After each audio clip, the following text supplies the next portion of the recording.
Shri Ramdoot music. અને સાહેબ દુનિયાની માલિકા હજારો દેવીઓ આ ધરતીની માથે પૂજાય છે, અને એમાંય જો કે આજ ગાંડા બાપાની મેલડીનું સાનિધ્ય મળ્યું છે સાહેબ. અને અત્યારે આ કળિયુગની માલિકાની યુટ્યુબની દુનિયાની માલિકા સાહેબ ભાણુભાઈ યુટ્યુબ ઉપર મેલડીના ઘણા પ્રસંગો મારી વાર્તાઓ ઘણી ચાલે છે. એમાં સાહેબ એક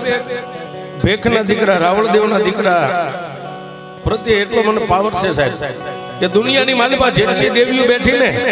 એ ગંજી પતાના 52 પન્ના છે, 52 પન્નાની માલિકા ભાણુભા કાળીનો એકો હોય ને તો ફક્ત મારી મેલડી છે. આમાં પણ સાહેબ હકનું હોય ને બાપ, અણહકમાં કોઈ ડગલું દેવું ન માને, પણ હકનું હોય ને સાહેબ આઈ નહીં પણ ઠેઠ કચ્છની ધીંગી ધરતી કદાચ મોરબીના પડખાની માલિકા મારા ભાણુભા જેવા બેઠા હોય ને એમ કે મારા ગાંડિયા બાપાની મેલડી દુનિયાની માલિકા એ મારી મેલડી આજ લીમડીના ટીબે જો કદાચ મારા ગાંડા બાપાએ હકનો તને વન કર્યો હોય ને બાપ તો મારી આજ મારા 100 મહિનાના છોકરાની માથે દુઃખની વાદળી ઘેરાય અને રાતના એકના ટકોરે કદાચ હું ભાણુભા તને યાદ કરું અને જો લીમડીની બજારની માલિપાથી હવા વેતની નાગણી બની અને કદાચ મોરબીનો માર્ગ ન લેતો તો મારી ગાંડા બાપાની મેલડી